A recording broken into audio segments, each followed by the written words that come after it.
going to the World Series, feeling good about it. Was not a great Sunday for me football-wise. Just could not get the right mix of players in the right spots. Sheets sounds like he did okay and hit a big horse racing win. I'm not going to say exactly what, but he hit a big one on Friday. And so Sheets is a big winner again, man. Every time we come on here, this guy's got all the goods. What's happening there? Yeah, I'll get to that in a second. But I had a good weekend in golf. I played my first ever 888 in golf, and that cashed for 12th, which was amazing. You know what I mean? Like when you do your first one and it does really well. And then I actually did pretty decently in football too. I have fortunate enough into the best performing lineup within golf. So that cash. Okay, I think you're echoing me. No, sorry, that's my fault. So I ended up making money there, and yeah, I made money in the horse racing stuff. I mean, I don't get too much into it, but I'll put it to you this way. So you guys can get on freaking BetQL about this, because you know what? It wasn't only like 5 days ago. I emailed freaking BetQL. I said, listen, you guys want me to do something for the Breeders' Cup? Feel free to just let me know. I'm not doing it for free, but the guy never returns my freaking emails. So I don't know. And I was doing free horse racing content during thing. Nobody cares. So screw all of you. But if you guys want Breeders' Cup stuff, just get on BetQL. I'll do something. It's the thing is with normal horse racing stuff, I can't do anything because the pools are really so small that if I had too many people doing what I did, it would affect my own price, honestly. But like the big days, like the Breeders' Cup and stuff like that, where it doesn't matter, I'm totally into doing that. So whatever. Let's get on it. Absolutely, man. Well, I'm very impressed, and congratulations on the great, weekend overall anyway, and happy everything went well. I'm excited a little bit about this slate tonight. I feel like it's a continuation of Sunday. I like we have a great two-gamer, which we never. What an amazing game. What an amazing two-game slate, right? Yeah, I mean, these would have been the games that I would have wanted to watch yesterday. These would have been the quarterbacks I wanted to use yesterday. You know what I mean? Yeah. And by the way, we got a lot of things right and a lot of things wrong on our picks, but we did have a lot of the good information out there. We just didn't, there were some guys that I was too committed to, like my T.Y. Hilton love and things like that just prevented the win. But we're going to do a little bit better today. Guys, Ken Jones, what's up in there? He says, Sheets, can't wait to meet us in real life. Hey, hopefully we're at a live final or something one of these days when we're allowed to do that, and we can all do that. Anyway, I'm sending out a tweet just to get people aware that we're on right now. And Sheets, why don't you just quickly start off sort of your overall thoughts on sort of how to play this kind of two-gamer here? So what I'm going to do, I'm not going to show this, but I'm going to work off of a new little tool that I've been creating over the last month and a half. And it's kind of like ranks players in the way that I want to rank them with ownership and all this stuff. So I'd like to say that my favorite just overall stack, given ownership, maybe, I don't know, my ownership might be wrong, and whatever, is actually the Dallas people. I want to play Dalton, Amari Cooper, and CeeDee Lamb and Michael Gallup. Those are my favorites. Now again, as Bob was saying, there's a zillion ways you can go, and you could be totally chilled with whatever, right? Like if you want to play Arizona, you could play Murray, Hopkins, Kirk. You want to play Buffalo, you can play Stephon Diggs and John Brown. Hopefully he plays with Josh Allen, and then obviously Mahomes with Hill, Kelsey in the country. But I think from an ownership perspective, whatever it is, I'm not sure if this is actually going to be the case, but I'm probably going to be overweight on the Dalton Cooper Lamb deal. Yeah, I like those guys too. And it's interesting. I was thinking about this if this game was on the regular slate, where maybe we would have used that extra savings. I would have considered playing Dalton, and I understand it tonight, but I don't think I'm going to end up going with him just because the rushing upside is probably a little too high for everybody else. But Dalton can move the ball, and they can put up some points over there in Dallas. I don't think they're going to see the kind of insane drop off. It's not like this team's going to start scoring 15 points a game. I agree with you that this offense is a good one to target. So, anyway, all right, let's get to it. Let's get to position. Game by game. Yeah, we can do position by position if you want. I think game by game actually does make a little bit of sense, though. Okay. All right, sure. And then we can just revisit it at the end. So let's talk about the first one. Who are you prioritizing? This is a weird spot where you can get some low-owned guys that I think have some value. Which is the first game? The Buffalo. Okay. So as I mentioned, I'm presuming that John Brown is going to play. Does that make sense? Or is that silly to say that? I don't know. Well, I would have said it yesterday before he had the missed practice, or before we found out about the missed practice the limited practice on Saturday. I would have said for sure he's going to play. But now I'm a little bit up in the air. And if John Brown, we can't trust the ownerships assuming that Brown plays. You know what I mean? He's going to be higher owned than 20% if he plays. Right. Now remind me, Buffalo's playing which team? Buffalo is playing. I want to correct Ken Jones real quick because he's bringing up something interesting about Dalton. He says all we need is 15 from 18 to him tonight. I don't think that's at all the right way to play this slate because you're losing the position by at least 10 points. One of these quarterbacks is putting up 28 points tonight. That's going to happen. 25 plus. So then what are you really getting with that savings? You know what I mean? You can already pay, like these guys are cheap. It's not like everybody's not affordable. You can really play the guys you want to play. So presuming that these ownerships are right, I mean, I do think that Hilaire is the best running back on the slate. I mean, I do. I imagine he's going to be the highest owned as well. I would assume Zeke would be the highest owned. Who? I would assume Zeke would be the highest owned. Oh, I forgot about. Sorry about that. I'm sorry. I saw him above me. I think Zeke is actually a little bit better than Hilaire. Sorry about that. So from the KC game, I mean, Hilaire's, given the ownership, I guess he and Zeke are pretty similar. I will say that I like, if this means anything, I like Singletary more than Drake, if that helps, and I like Singletary more than Drake or Edmonds. So that's I guess my opinion on the running backs in that game. Go ahead. No, you have any opinion on that, or? I mean, I do. I personally like when you're weighing out for the whole slate. Like, I like Edwards-Helaire okay tonight at this price. Like, I mean, he has not been what they wanted, and this might be a game where they really do try to get him going a little bit. But it's not like we have a terrible defense here. Like, I mean, I don't know. I'm sort of struggling with the Singletary thing because I like him too a little bit, but I like Chase Edmonds. I don't think I have any lineups with Kenyon Drake. And I'm okay with just skipping that. You know what I mean? I'm really okay with it. I'm going to be playing Zeke. I'm going to have some receivers in the flex, and I have probably half with receivers in the flex, and maybe actually a little more than that. And then I'll have a few with the Singletary, Edwards-Helaire, and Zeke. I think I'm going pretty chalky with that. There will be some Zach Moss is not going to be quite as sneaky as maybe you might think.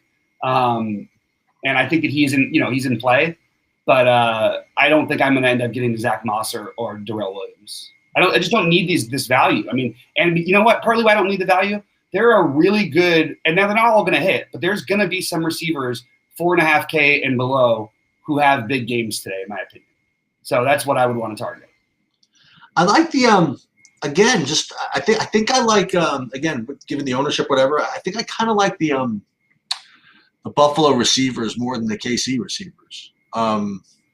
I find them very similar. I don't know. It's hard to say that, right? That anybody's similar to the KC receivers, but just because you're not exactly sure where it's going, the Buffalo receivers, but it is kind of similar, right? I mean, so Stephon Diggs is just pretty much he's the main target by a lot. But like, what about Mahomes? I mean, is Tyreek Hill really his main target, or is it Kelsey, or is it whoever's open, or is it?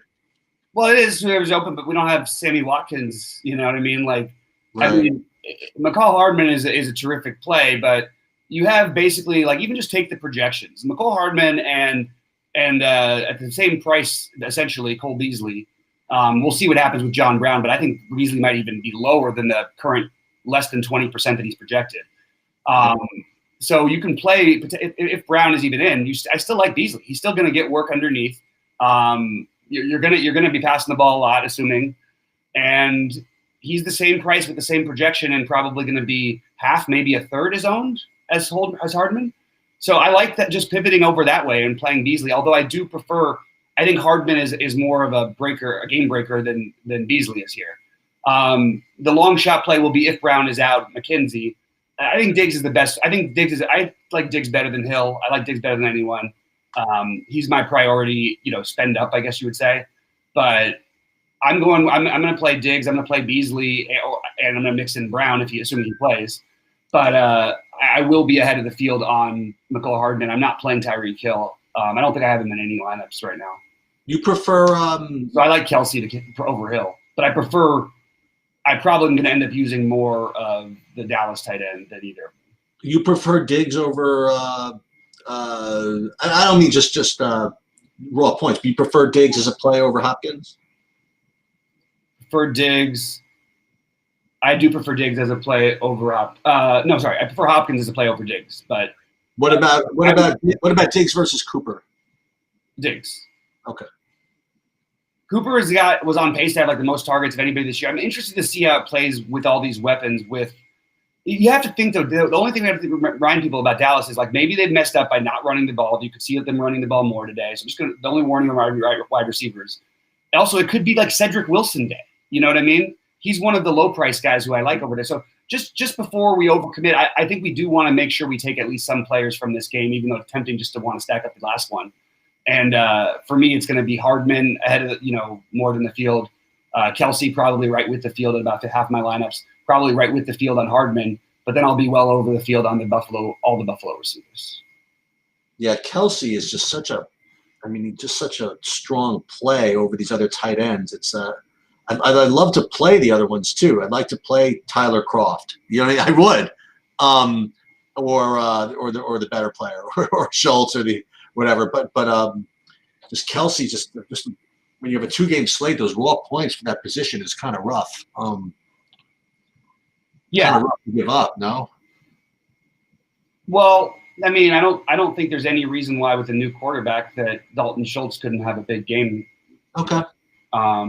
He's had 2 games of 17. He had won one game, he had 22 in another. I mean, I'm not saying he's likely to outscore Kelsey, but it's possible. Hey, what about I'll tell you who I have in my lineups a little bit. What about right back to Gabriel Davis? I should probably have some Tyler Kroft, but I have 0. Yeah, fine. If John Brown's out, you can consider him. I'm not going to. I would take the shot on McKenzie, who would be lower owned.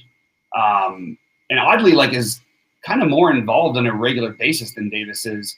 I don't really know what we think Davis's role is. He had the one game where he had some catches, but they were missing both receivers. I don't know how I feel about him here. I guess I'm a little lower on him. I prefer going down and spending on the guys in the later game, either Isabella or Cedric Wilson. So you think Davis would be like a 0 if John Brown is playing? No, he might get a few. Are you thinking about it for showdown? No. I'm just through the 2-game slate. I mean, just weighing him out compared to the other guys, he's just astronomically lower everything. Okay. Including Fitzgerald, by the way, who I'm not really playing much of. I would play Larry Fitzgerald 1,000 times before I would think about playing Gabriel Davis. How's he been doing this year, Fitzgerald? Not nothing really, but he's 3.7K. Right. Okay. He still gets more. I mean, he has more targets every game than what's his name does, and he might sneak one in the end zone one of these days. He's had a couple 12-pointers. I personally, we can skip over to the next game if you want to now, because sure. I actually think that I would probably. I might go with Josh Allen over if my main quarterback's going to be Kyler Murray, but if I'm picking between the other ones, I think Josh Allen at lower ownership it's funny because Mahomes can throw the ball all over the field, and he'll run a little bit, but Josh Allen is he usually is going to get you there rushing anyway. I kind of like the idea of playing him over more than Mahomes. It's really interesting, isn't it, that you have 4 quarterbacks on the slate and 3 of them are just the ultimate fantasy quarterbacks. You know what I mean? The running upside and all of it, But in a funny way, even Dalton has some of that upside with him, by the way. He really does. He's actually going to be owned, though. The lowest owned of all the quarterbacks is going to be Josh Allen. How is that possible? I promise you it is. Because people will play Mahomes number 1, Kyler number 2, and Kyler number 2, and Dalton number 3. They're going to play Dalton number 3 over Josh Allen? I don't know. Okay. He's right. He's 60. People are you can see Ken Jones talking about it in chat. They're going to look at these cheap receivers for Dallas. They're going to see the correlation, and they're going to make that one of their plays. Exactly. No, you're right. It's the exact same thing. And people think the correlation is important. Absolutely not true on a 2-game slate, by the way. Absolutely not true. You got to try and win positions on these slates. That's my belief. All right. Let's talk more about that. What do you mean by that? You have to win positions as opposed to correlation. It's like FanDuel with basketball. You have to try to win your position, or if you're going to forego something, you need to be saving something in order for someone else to break it. It's pretty basic stuff, Okay. But on these kind of slates, if you have Dalton who puts up 20 and any of these other quarterbacks put up 30 something, there's no reason why you can't just play the other quarterbacks. They all run with Dalton's receivers. You're not getting anything out of that correlation. Okay. I mean, you're getting a little bit, but And actually, the truth is, you're kind of hoping Dalton runs one in for you too. He's got some legs, Right. so that's going to take away from the receivers. Anyway, I'm looking at it. The main stacks for me are basically the Kyler Murray, but using the Dallas receivers with Hopkins. I mean, that's just the main stack. It's not too creative. Sure. But I will throw in the Beasleys in there. I think Michael Gallup is going to be low owned. I'll throw in my Cedric Wilson unowned play. I'm telling you, the projections on Cedric Wilson have got to be like broken or something with this guy. They like him. And in the last 3 games, he's put up, I mean, look, and these are not huge numbers, but he's put up 10, 7, 6, and 27 in his last 3 games. And he gets always projected for like 3 fantasy points. I like taking a shot there, man. I think this is the Cedric. My favorite one to take a shot is Isabella. This is the kind of slate where I feel like he could break. If he breaks one big play, that's where you don't need the savings, to go all the way down unless you want to spend all the way up. But I'm going down and spending on these guys because they're going to be lower owned. They have the upside that you're looking for. Isabella and Wilson are to a T, and they're going to be low owned. I'll throw another guy in again, just because Watkins is out. I haven't played this guy must be a year, but you have been interested in Demarcus Robinson at 3,300. Yes, I'm sorry, I forgot to mention him before for KC. I think he's another one of the guys you put in that category, but I would have him below the other 2. I only mention it because you see that Hardman's obviously going to be the most popular at 4,200. And then I was just presuming that if people went, something different, they might do, like you said, like play out Isabella at 3,400 because he's actually, he's won people money, right? A couple. So yeah, exactly, just a few people. And maybe Demarcus Robinson we get a little lost in the shuffle. I have Demarcus Robinson as being, well, I don't have Isabella being that high on either, but I have Demarcus Robinson under 10%. Yeah, but Cedric Wilson is also, and Cedric Wilson has actually put up a game that would be. Cedric Wilson, I think, has put up the second highest score of anybody on the slate. Oh no, Amari had one other game that he beat him. But Cedric Wilson is a monster, Yeah. I personally like the idea. I think the projections have them close. I sort of like Lamb over Cooper. We know that with Arizona, with Peterson and everything, we've always liked the secondary receivers against Arizona for a good reason. And I think CeeDee Lamb would fall into that category still. And I think that Michael Gallup and Cedric Wilson will also fall into that category. I'm playing my main guys here are Schultz, and then I'm deciding with Lamb and Cooper. I thought there would be a bigger ownership gap. If Cooper is really going to be where he's projected, I might just divide these guys up evenly or play them together, but still have 65% of both of them. That's where I'm going. DFS Wolfpack keeps pointing out that Josh Allen's going to fumble and it's wet. I just think basing everything off of how he played in that one game is probably a little bit wrong. It was a weird thing last week, but I don't think that was a typical Josh Allen thing. And everybody can definitely not play him. You guys are making all the points that all the chalk people are making. It doesn't matter. I'm not going to try and play this chalk on a 2-game slate. I would rather play the lower owned guys. So in that, the Josh Allen to Beasley and John Brown is not going to be an owned stack very, very commonly. Do you have any I don't really talk about this too much. Do you have any preferences with any of the defenses or anything, or just go where your salary? 1,000 million miles. I'm still going to play Arizona's defense as number 1 in this spot. KC's number 2, and I don't think I would touch the other defenses at all. Personally, I understand the variance of defense, but having a guy having teams that in general don't really turn the ball over and certainly don't ever give up defensive touchdowns. I don't even know if Mahomes has ever had one. I'm sure he might have had one at some point, but it's just not appealing to me. So I would rather take the chalkier, what I assume is the chalkier defense. I actually haven't checked the defensive ownerships because I just decided completely those are the only defenses. I'm not touching the other 2 defenses. I'm only playing those defenses. Okay. It's just because like we said, the thing is sheets in general, like if we were talking about a big slate and stuff or whatever, I would always consider these things, but you make your life a lot easier if you do eliminate certain things and you decide to play a certain strategy. And that's that even if, look, Andy Dalton, even though I think he's the best backup quarterback in football, he's still a backup quarterback who hasn't played regularly. He could easily make one big mistake and throw a pick or something. I just throw a pick six. I just personally think that I think the Cardinals are number 1. I think the Chiefs are number 2. That's what I've got. And I think it's okay to leave a little bit of money on the table tonight, by the way. Oh, I'm going to leave a fortune on the table. Really? A fortune? Yeah, why not? Oh, okay. Because you got guys that can put up points. You know what I mean? Like you don't need. Yeah, you're right. No, these 3,200 guys can have those 20 a game. I mean, look, it was just a couple weeks ago that Isabella and Cedric Wilson would have been on the 12 game optimal lineup. You know. So that's what I'm doing with my defense. It's probably worth noting that the lowest owned defense by far is going to be the Bills, I think. So if you wanted to get different, that would be a way to do it. It's just not the route that I'm playing. I like my low owned receiver guys with upside, and I'm going to play that angle on tonight's thing. And if John Brown plays and is somehow low owned, I don't think it's even a question who's the best play in that 4K range anymore. I think John Brown is head and shoulders above everybody else, point per dollar on the slate. Yeah, I don't think that he can be low owned if he plays. What could be is that you might hear him on limited snaps or a snap count or something. That's okay. Get him low owned, but I would still play him then. That just means he's going to get more of those targets when he's in the game. You know what I mean? People go, oh, he only played 20 snaps last week. I was like, yeah, but I saw his quarterback looking at him all 20 of those times. You know what I mean? He considered it. So that's where I'm at on those ones. Tuning in late, Chad Warren wants to know who we like at running back. It's going to be pretty chalky at the running backs for me. Mostly I'm differentiating on receiver. So I'm Zeke and Hilaire are my 1 and 2, followed by a close call between Edmonds and Singletary. A very close call. So what were you saying about Zach Moss? Zach Moss would be the other low-owned guy you could take a shot on at 4K. So I guess the best thing to say is that your big fade, if you have to fade somebody, is Drake.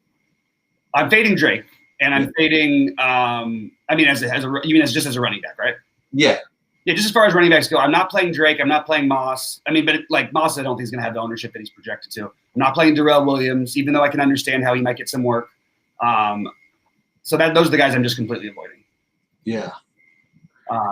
Looking at if there's anybody else. Those are the running backs for me. And then, again, just favorite receivers. I think that I'm looking at my actual lineups and see. Well, hold on. Do you like what do you like from the Arizona receivers? I mean, you like Hopkins, you like Kirk, I presume. Isabella, right? That's right. Isabella's the low-owned guy who I'm taking a shot on this week. I don't need to. I've been tempted to do it on full slates with him if he's 3K, but he's been like 40-something hundred every time. I like Christian Kirk, but you get into an interesting situation with Kirk because Kirk is a pretty high variance receiver. Like you could see him have a 0, and you're going to have pretty high ownership on him in a good spot, no question. But there's Larry Fitzgerald, Andy Isabella, and DeAndre Hopkins, and the pass-catching Chase Edmonds in the lineup also. So there's your okay to maybe fade a little bit of him and maybe play a little bit more of the Hardman, who really is the true number 2 at the moment for KC because of the injury. So Hardman's going to have the same ownership. I would probably play Hardman over him. I mean, in fairness, Kelsey's the number 2, right? Yeah, fair enough. But, the number 2 actual receiver. Yeah, another thing I'm doing, I'm not playing either tight ends from Arizona or from Buffalo. I'm only playing the 2 main guys, Schultz and Kelsey. I just think it's too hard to make up the points you might need. With one of the, I'm not doing the Tyler Kroft thing, but I get it. So Le'Veon Bell is not, he's not playing today because he still has to pass COVID protocol. You have to have like 5 straight days with the new team or something like that. Right. He's not going to be playing. But if you, I just want to look ahead to something that can be really disgusting. There's actually Le'Veon Bell revenge in like a couple of weeks at the Jets. Oh, it would be really cool if it was at Pittsburgh. Yeah, I know, but at the Jets, he could actually rush for yardage. Against Pittsburgh, nobody does. So let's talk about. We have some time. It's not a whatever show. What do you think? Like, everybody who's questioning it, I'm like, this is ridiculous. You should never question when you can get one of the. I think he's still elite, by the way. I just think he's played for the worst offense in football, and we saw exactly what they were on Sunday. That was the most embarrassing offensive display ever. And they might be one of the worst offenses ever now that he's gone. I think that he may end up being their number 1 running back by the postseason. I don't think it's even going to be close. Actually, I think he will be. I don't think it's going to be close. I think that would be a really dumb idea from Kansas City. Think about it, though. What have they ever won with Hilaire? Well, they drafted him number 1. You know what I mean? Like, They drafted him. So what? So I think they're committed to him. No, isn't that not Why the would way they it have works? to be? Le'Veon, but why do they have to be committed to anybody? Le'Veon, but their only object when they play this year is to win a title. They should play the guy who best helps them do that.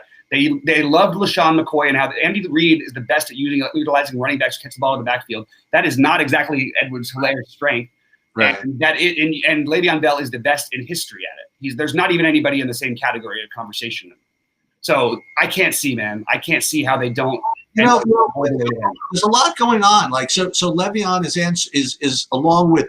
Well, we'll talk about this in a second. But Le'Veon is putting the question out there: is it the player or the surrounding people? You know what I mean? Like we kind of alluded to last week. I mean, Le'Veon Bell was fortunate enough to be part of an incredible offense. Also, that had the best wide receiver of all time, pretty much on the team. Also, that garnered a lot of attention. So.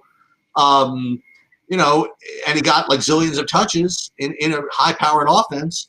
Is it the offense or is it him? And then likewise, I mean, I think back to It's possible that you could say both, but you could ask anybody who scouts running backs forever that he was the most patient, disciplined runner. And also, I mean, going back to when he was in college, he was like that. He's really, really a talented running back. Like he may not have the breakability of some of these other guys, but I just see it as being an awesome 1-2 punch. I really do. Yeah. Thanks, Ken Jones. Appreciate the support on the Bell stuff. I still believe in this guy. I mean, look, you know, it's funny. Antonio Brown's not playing football, obviously, right now. But I promise you, if Antonio Brown was playing football and you put him on a team, it wouldn't be long. As long as he stays on the field and like doesn't have any problems, you know, and actually on the team, he's going to be the number one receiver on that team. You know what I mean? You could take him out of the retirement right now, and that's going to be the case with Antonio Brown. I don't think it's any different for Le'Veon Bell, and I think they helped each other, by the way. Whatever happened to Josh Gordon? TJ Yeldon's out, Dawson Knox out, so it looks like we don't have. So that's a Bills lineup. If the Bills say that doesn't have we don't have this confirmed yet, but that would make me think that John Brown would be in the lineup if those are their inactives because he's not on the list. He's playing. So John Brown playing. Well, I mean, yeah. Usually though, Sheets, when a guy, it's like the midday downgrade thing. When a guy doesn't goes through full practice, then he limits the practice. It can kind of go either way sometimes. Inactive Moss. Okay. Wait, yellow inactive Moss. I don't know what that means. All right. Yeah, if Moss is. Let's wait. We'll wait to find out on the Buffalo thing. But that I do think that you're gonna be. But yellow and I don't understand what yellow inactive Moss. I don't know what a crive means. I guess you're trying to say play Moss because Yeldon's inactive. I think that's what it is. So that is obviously a boost. But I still just don't think Moss is going to get enough points for me when there's other legitimate options who are just 1,000 more, and less than 1,000 more, you know? What are your thoughts on Moss? Yeldon, so what he says, Yeldon inactive, Moss active. That's what he's saying. Oh, okay. There it is.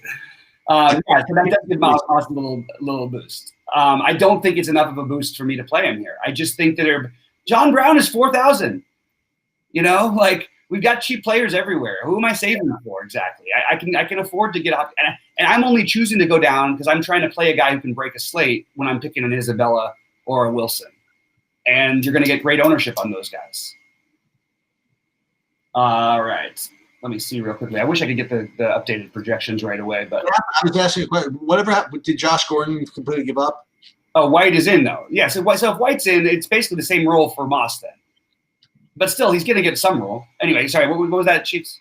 Keep trying to ask about Josh Gordon. Anybody know? There's a reason I selectively forgot to hear you. My favorite guy. I love that guy, man. What a sad thing. He's officially like he's done now or whatever. He's out of our lives, I think. Hey. This is going to make it harder for me to play Isabella, though. I have to say. It is. I think the answer just go to John Brown. The only problem is, I still sort of like this. It's going to make Beasley like unowned. Maybe playing Beasley over John Brown is a good idea. Or DeMarcus Robinson. Yeah, but but DeMarcus Robinson doesn't affect him. You know what I mean? I'm saying Beasley because they're on the same team. It's going to take away Beasley's ownership. Oh, okay. Because they sort of hedged with the thing. Because there's no way John Brown is going to be 18% owned. There's just no way. I'm sorry, I cannot see how that works. In what world could that happen? Ken Jones wants to know your thoughts about Dallas tight in tonight. Tight end. Tight end. On Dallas tight end tonight. Talking about Schultz, I think. The tight end. I like the other guys better. So if I'm not going to play Kelsey, and I'm going to play Kelsey in most of my lineups, one of the truth, and I'm going to play him in double tight end lineups. Probably if I don't put him in the tight end position, I'm probably going to have like 75% of them. That's just the chalk I'm going to eat. I actually prefer the other one. I like Croft more than Schultz. That's just me. I think that it's just the way I'm gonna get. But yeah, certainly nothing wrong with him. I just prefer the wideouts for Dallas a little bit. Now, in terms of the build, like the Buffalo tight end situation, are we even just sure that Tyler Croft is like their tight end? Like he platoons with Dawson Knox. Or, yeah, I mean, I guess. Well, Knox is out though, so that does change. But you've got Gilliam who's gonna like get some use. I'm just thinking out loud because I felt very quick to dismiss him, but like I felt like when I saw that he was gonna have ownership, I was like, oh, that's the easiest bad play of all time, in my opinion. That was. It could be. But if you really think people are going to play 25% of him though? No. If he was like 15%, I think I can get on board. Like, there's no way. I mean, like you said, I mean, like first of all, Kelsey's going to take up like the actual tight end position, right? Like if you play, it's just Kelsey's just like a tough freaking fade in general. So to play Croft, I mean, or the other one, the Dallas guy too. You know, I think all those guys are going to be really low on those tight ends. McKeon, you mean? No, Blake Bell, sorry. Yeah, Blake Bell, I mean, yeah, it's true. Blake Bell will probably get some looks. Like maybe in a showdown you can do some of this stuff, these backup guys. I just think that it's too good of plays on this slate. Like Sheets, I'm looking at this, and I feel like this is like, I mean, I would have played like 3 or 4 players from these 2 games in most of my lineups on Sunday. You know what I mean? Oh, for sure. And that's crazy. I think it's going to be a fun afternoon. I'm excited about it. I might have played Tyler Croft over Anthony Ferguson. Okay. Anthony Ferguson take. That was I know. the lucky injury. Sheets was on Anthony Ferguson, which by the way, it is pretty amazing. The guy just absolutely massacred the slate. Like literally had the biggest game you could imagine. And there were a lot of great tight ends. That was the one thing this week. And nobody played Anthony Ferguson. I promise you that. I looked at a lot of winning lineups. I didn't see any Anthony Ferguson. Well, he was in the Millie Maker lineup. No, he wasn't. Sure was. I've got it right here. You sure? Yeah.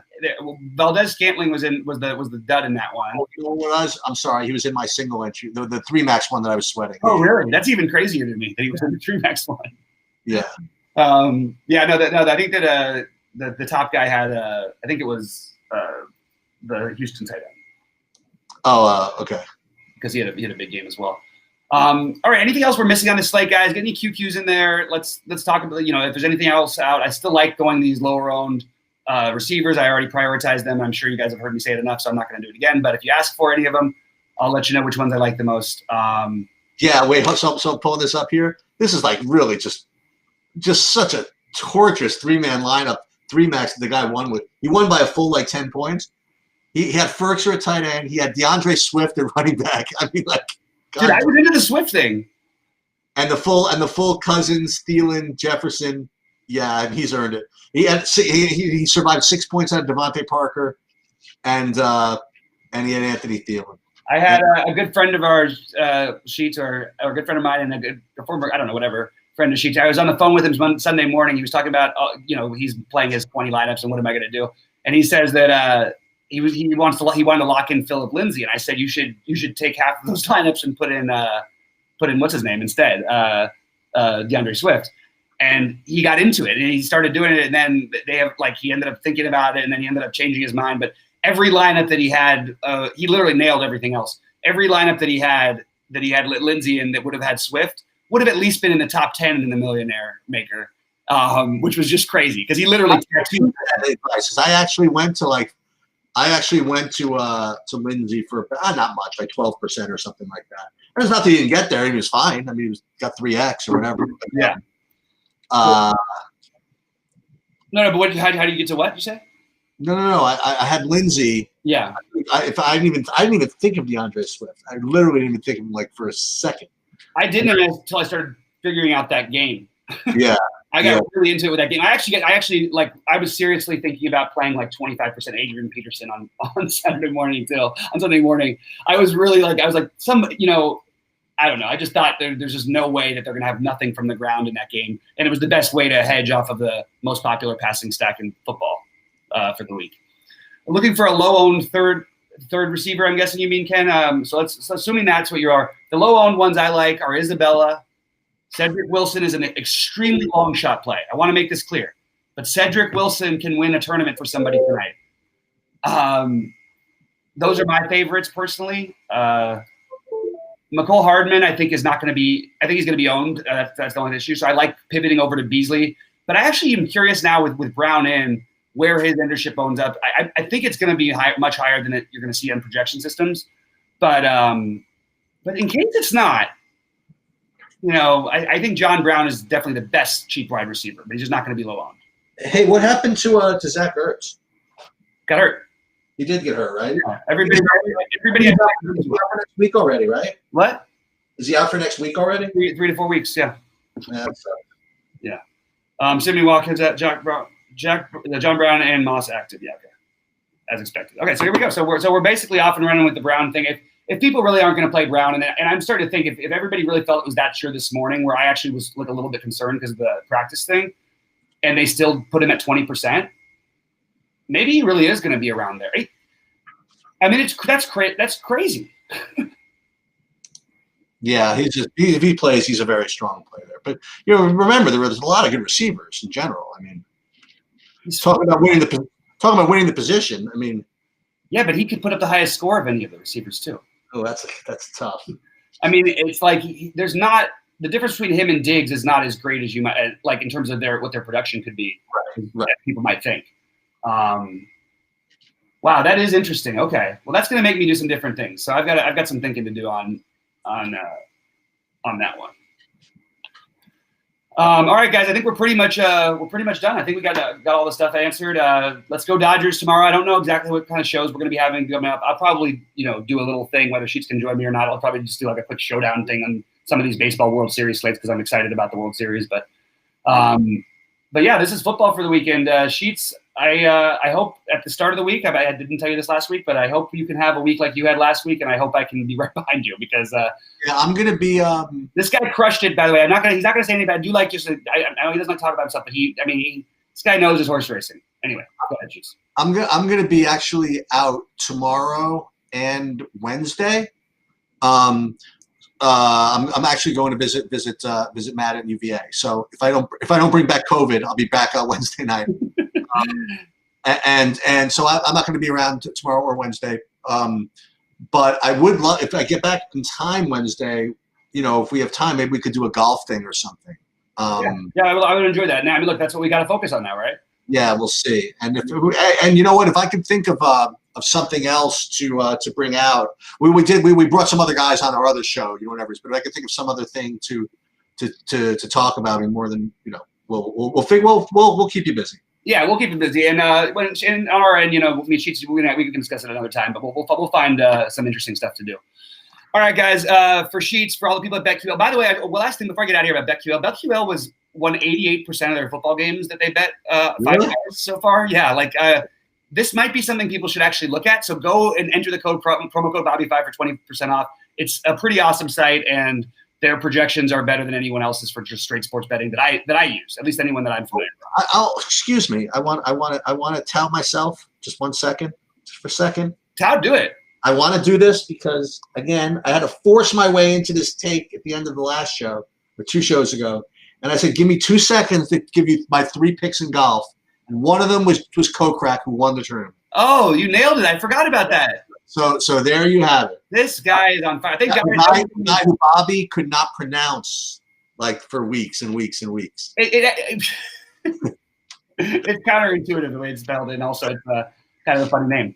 All right, no, that was another great call. So just I trust Sheets and trust BetQL when it comes to the straight sports betting, but don't trust Sheets when he tries to pick against the Dodgers or root for or any more of that crap. Excuse me, I picked one time I liked the Braves and they won it like a plus 2.250. I know, but I didn't like that you No, they lost. They lost that one. They did not. I only picked the one game. It was the game they lost.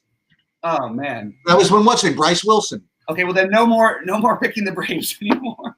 What can I tell you? It is Everything you touch seems to turn the fire. What's the Dodgers gonna, no, so I was going to say, in fairness, I would have, if I remembered, my one pick that I liked against the spread this week lost. I would have liked I liked Carolina. I didn't believe in the Bears hype. I liked Carolina this week, so I would have gone 0-1. So I'll take my. Oh, and I will. I'll take my mini victory on just saying that Nick Foles is a good real life quarterback who just wins football games. You did say that. You said that, and he got the win. Yep. But nothing like what Sheets did last week. All right, guys, this was fun for Sheets, for all the people at BetQL. I'm Bobby. Ken, thanks for the love. Thanks for DFS Wolfpack, Jeff, everybody in chat, and good luck tonight. We'll see you guys at the top of the leaderboards.